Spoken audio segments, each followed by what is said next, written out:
दोस्तों, मेरा नाम केशव है, मैं प्रोडक्शन टीम से। अभी क्या हुआ है, हम ना मॉर्निंग मीटिंग करते हैं तो उसका हमने एक बोर्ड बनाया है। अब बोर्ड बनाने के बाद हमने सबके नाम के साथ ये लिखते हैं और जैसे ही पूरा हो जाता है उसे डन कर देते हैं। अभी एक दिक्कत आती है, अब मैंने देखो इस पे कपड़ा मारा तो भी ये साफ नहीं हो रहा है, और कॉलिन को यूज करते हुए हमने कॉलिन लगाया और उसके बाद साफ कर रहा हूँ तो भी ये साफ नहीं हो रहा है।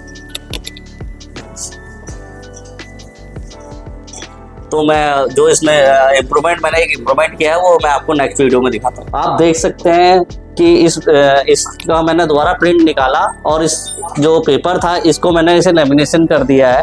अब इसमें क्या है कि अगर कोई हमने काम इम्प्रूवमेंट डाल रखा है और उसे हमें साफ करना है तो हम इजीली आराम से कर सकते हैं, जिससे ये क्लीन हो जाता है। Thank you.